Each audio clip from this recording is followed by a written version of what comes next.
At 18, I made my first 15K in 1 month from just cutting hair. I had no handouts, no viral moment, just a slow grind of constantly getting 1% better every day. And these 3 small mindset shifts literally changed the game for me. If you're trying to grow as a barber in any type of business or in anything in general, these 3 mindset shifts were actually completely revolutionary for me. This took me from just being a high school barber cutting hair on the side to building a real 6-figure business at just 18 years old. What is good, YouTube? My name is Bristol. I scaled my barber business all the way up to 15K per month at just 18 years old, and now I help other barbers do the same while also currently charging $100 per haircut. And that leads me to my first biggest mindset shift, which was focusing on the input over the output. Now, what exactly does that mean, right? What does it mean to focus on the input over the output? Well, early on, I would always obsess over numbers, how much views my videos were getting, how much money I was bringing every single day, every single week, every single month. And it's not bad to have these numbers in the back of your head, but again, I was obsessing over them. It was all that I cared about. That stuff is the outputs, and I can't control that. What I can control is my input into the business. Every day I focused on showing up, putting in reps, and just getting 1% better every day. I didn't jump around from strategy to strategy. Instead, I stuck to my main bread and butter strategy, which had been working for me up until that point. I just focused on improving every day, right? Improving the quality, learning from my past mistakes, and taking action on them as soon as I could. I was just constantly focused on improving my craft, improving the client experience, right? And literally just getting 1% better every day in all aspects. I wasn't chasing the 10K or the 15K or the followers. I was literally just stacking wins one cut at a time, one day at a time, and building momentum through the consistency of my routine. And again, like there was a point that I literally didn't even realize that I had made my first 10K month, right? I was way too deep into the grind. And that's when I knew that my system was working, right? I always say this, business is a machine. And I was literally just improving my machine daily, right? Always putting out a better input, higher quality inputs, right? More inputs every single day into the business. And eventually I finally got to that goal, which I had originally thought would take me 4 years to achieve. I remember I had set this goal of hitting a 10K month from cutting hair before I finished college. I was starting my first semester after the summer ended. But rather than it taking me that long to make that much money from cutting hair, right? Instead of taking 4 years, it literally took me 1 good month after graduating high school. I hit all the right inputs, right? I've been planning for this moment to graduate and just have the perfect month, but I didn't put a lot of pressure on myself to do everything perfect. I just focused on doing what I knew needed to be done, right? Even the days I didn't feel like recording, the days I didn't feel like showing up to the gym before work because I'd always be constantly booked out, right? Haircuts all day. So even the days where I'd be tired or I would feel like I didn't want to record or I didn't want to show up to the gym, right? The thing that was the most important to me was just consistency and making sure, I got the content that I needed to record and I just didn't miss a day. And like I said, that's when I knew that my system was actually working. Business is literally a machine, right? You build a system, you build a winning formula, and then you just let it run. And at that point, right, once you have a system that works and you have that proven system, it's literally just a consistency game. It's not what can I do, right? Because in the business, you have a testing phase. You have that phase where you're literally just sitting there testing, right? You're testing variables, you're throwing things at the wall, seeing what sticks. Once you find what sticks, once you find what works, right? In this case, I had my 3 main content vehicles that were generating me clients. I knew it worked. I knew I just needed higher quality inputs to do things on a higher quality scale, right? And so once I was throwing things at the wall enough and I finally found what sticked, it wasn't a matter of what should I do, it's just being consistent, right? Like I said, it's a consistency game. It's how long can I maintain this level of intensity for? Well, the biggest thing is having standards, right? I always say you are your lowest standard, and I learned that from one of my old mentors. And what exactly does this mean? You are your lowest standard, right? I guess the main idea from that is how you do one thing is how you do everything, right? So if you're half-assing the way that you record videos, you're obviously going to put less effort into the way you edit them. And even applying to things outside of that, right? Like if you're a barber and you're always showing up to work late or your station's dirty, you probably don't put a lot of effort into the other areas of your business either, right? If you're unprofessional, most likely you're also inconsistent with the content and just kind of all flows together. So the biggest thing I think I realized was just holding myself to that higher standard, right? And what did that mean for me, right? It meant consistency. It meant getting 1% better every day. That was my standard. My haircuts had a certain standard. They had to look a certain way, right? Everything had to align, right, with the version of myself that was making 10K a month. My habits, my actions, my daily routine, right? It had to align with that of a barber that was already doing 10K a month. I couldn't just keep these same habits that I had from my past self and expect something to change without actually making any change within myself. So even outside of the business, even outside of what I posted, I had to make sure that at the end of the day, right, I was making small changes and improvements within myself, right? I used to procrastinate, right? I used to stay up super super late just doom scrolling. I had to replace all these habits. I started having a consistent sleep schedule, right? Waking up early and getting a workout in. Why? Not necessarily because I wanted to be fit. I could work out at any time, right? And I was already in the gym. And the main reason that I would work out before going to the shop was, for me, it gave me a better workflow. It put me in a focus mode. And so I prioritized that because I knew that if I build momentum at the start of the day, right? If I started the day off by doing something that would just build momentum, my content would come out better, right? My edits would come out better. And I just had that consistency. I remember I had a block in my schedule, 1 hour every single day, and that was my content day. And if I didn't have content edited, I would use that hour to catch up. Sometimes I would miss out on lunch. I wouldn't have time to eat lunch or go get lunch, but at least I got the video out, right? And so it was just prioritizing what matters. A lot of barbers, right, and even myself in the past, we didn't prioritize what mattered, right? We didn't want to prioritize posting the content that we knew we needed to post, or even recording the content when we might have been tired and didn't feel like it. But at the end of the day, if you prioritize what you know you need to do, and if you do the work, it's so simple, but if you just do the work, you're gonna see so much shift, right? You're gonna see this big shift in the results. But if you're the barber that's out here, if you're the person that's out here just focusing on the numbers and the money, and you're just chasing it,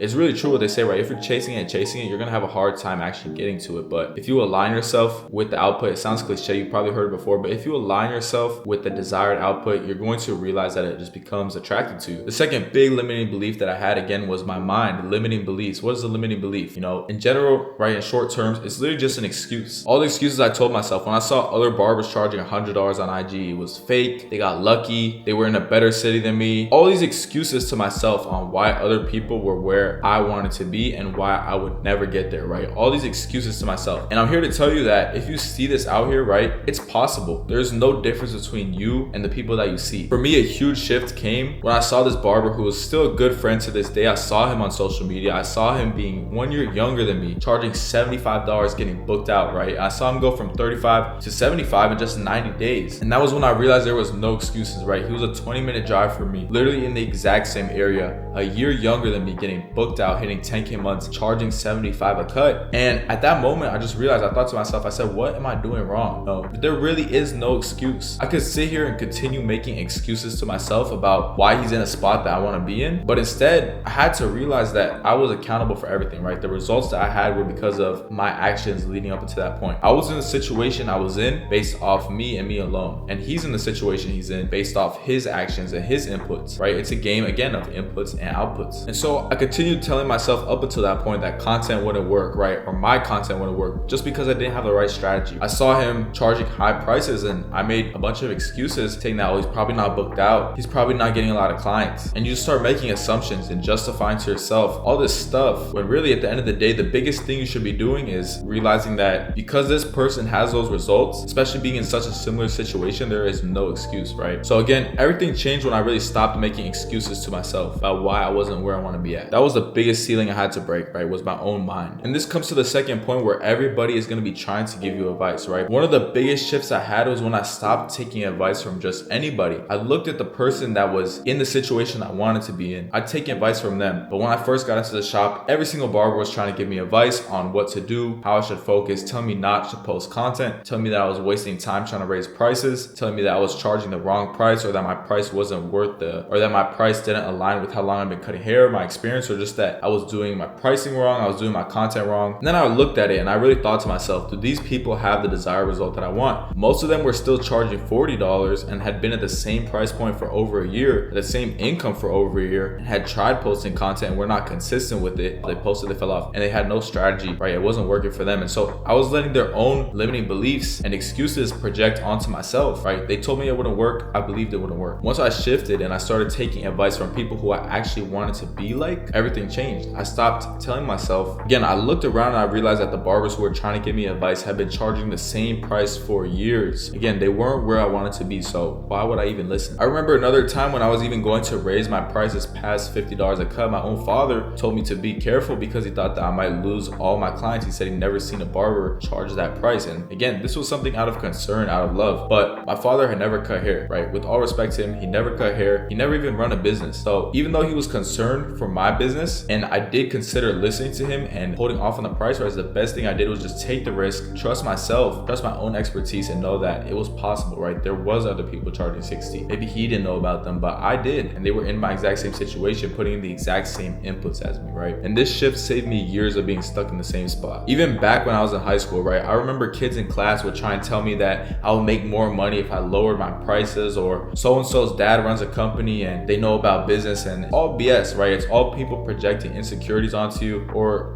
these people don't have a result. They've never run a business. They've never been a barber. How are you gonna listen to them giving you advice, right? Literally people telling you to lower your prices and that you'll make more money. It just doesn't make sense, right? And if you're a barber that's getting hate, right? And if you're taking advice from people out of fear or out of this notion that, they know what's best for you, a lot of the times, again, they are projecting insecurities onto you. You're doing something, right, by posting content, by raising prices that most barbers are scared to do. A lot of barbershops are just echo chambers of the same ideas, right? That's why if someone buys a clipper, all the other barbers in that shop are gonna buy that clipper, because it's a group mentality, right? And so if you're the one that's in there doing something different, right? If you're going against the grain by being the only one charging more than everyone else, or by posting content and you're not around like-minded individuals, there's gonna be some resistance and backlash. But deep down, in general, right, most people are gonna give you hate when you do something that they always wanted to do, right? Most people are gonna talk bad about you if they see you doing something that they secretly deep down want to do, right? Everyone wants to take the risk and run a business, right? Everyone wishes that they could post content and gain followers, right? Everyone wants to build a personal brand, but so many people are too scared to do it. And so if they see you, right, and they know you, and you're the person that took the risk, and you're the person that conquered the fear that they secretly always had, and they're doing something that you secretly, and you're doing something that they secretly always wanted to do, of course you're gonna feel a certain type of way about it. And that's the whole point, right? When I was raising prices, when I was posting content, I was doing something that nobody else in my shop was doing. And so naturally, a lot of people were trying to give me advice, telling me not to do it, right? Or they were just telling me that it was a bad idea, or that I wasn't deserving of the success that I was getting. But I stuck to the plan long enough for it to work, right? A lot of people were telling me that the content wasn't working when I lost clients, right? People were so happy to see me doing bad because other people would justify whatever excuse they have, right? And I used to be one of those people. I used to be the person that looked at somebody with something that I wanted, that was in a position that I wanted, and gave myself any excuse to bring them down to my level, right? They got lucky, they're in the right place, whatever reason to justify why I wasn't where they're at. Instead of just telling myself that if they could do it, I could do it. That's the best mindset shift you could ever make. If they could do it, I could do it. Most of the time, there is absolutely no difference between you and the person that you're admiring and putting on a pedestal. It's just that they've stuck to the plan longer than you, right? They've been in the game longer than you. They're 2 to 3 steps ahead of you, right? So there's no reason to try, and you're limiting yourself by telling yourself that what they have achieved isn't possible, right? It's only hurting you at the end of the day. And again, I used to be one of those people. Shifting my mind completely helped me, to overcome that, I guess, setback. Even being a high school barber when I got the most hate, right? People always wanted to start cutting hair. All these people wanted to become barbers, but they could not get over their fear of being made fun of in school, or getting told that they messed somebody up, right? Or even just posting content online, right? That kind of just shows what's on the other side of fear, right? Because most people are limiting their true potential by not overcoming their fear. And so again, by you being the person that overcame their fear, you're gonna stand out. You're gonna attract a lot of negative talk as well. The last monumental shift that I had to make in order to get to the version of myself that was making those 15K per month as a barber cutting hair, right? At some point, I just had to realize not all money is good money, right? These clients that are disrespecting me, that are showing up late to appointments, that are still asking for discounts, and just not understanding of my situation or growth or where I want to be with my business, it was draining to the business, right? When I raised my prices, it filtered out the noise. It filtered out higher quality clients who respected my business. And I stopped serving people who didn't respect my time. Instead of being so down bad for every single client that came to my chair out of a fear of losing them, I switched to an abundance mindset. I realized that I was getting over 50 new clients in 1 month. And if I lost one or had to fire one because their values didn't align with mine, it was no issue, right? I have a skill of acquiring new clients. I could easily just acquire a new client. And there's always going to be better clients out there that value you more. And again, that's the power of the abundance mindset, because I knew I had the skill to attract higher quality clients that I wanted. And so why would I be scared to lose one? Why would I need to settle for clients that I didn't enjoy serving or that I didn't want to serve? I was scared to stand on business, and I was scared of losing clients. But once I got to the point where I switched to the abundance mindset, and I realized that there's so many high quality clients that will always value me over this person that is continuously begging for discounts or continuously coming late to appointments or just in general does not respect me, why would I continue to serve them, right? If your time isn't being respected, your income is going to reflect that. Raise your value and your business will actually rise up with it, right? Another thing was that the money wasn't valuable if I couldn't enjoy it, right? If someone's texting me asking for like a last minute squeeze in, I'll turn them down sometimes. Why? Because I realize that my time is now more valuable than money, right? If it's an off day and I want to spend time with the family, chances are I'd rather spend time with the family now than actually take that haircut or take that money. Where back in the day, I remember even cutting hair on Easter, birthdays, every single holiday just for a little extra money. And again, it comes back to not all money is good money, right? What is truly valuable to you? I didn't accidentally make 15K per month as a barber. I just stuck to the plan, focused on showing up every day, doing the work, getting 1% better, and I just believed it was possible. If you're willing to shift your mindset, you can build anything, especially if you're a young barber. So guys, that's pretty much the end of the video. Again, hopefully you guys got something out of it. I feel like these were really 3 things that really changed the game for me and really took me from the version of myself that was just that insecure high school barber, worried about what people said about his haircuts, charging $5, $10, to that barber who was confident in his craft, confident in his prices, and producing the money to back it up. Now being able to teach other people, right? That's pretty much the end of the video, guys. Hopefully you guys got some value out of it.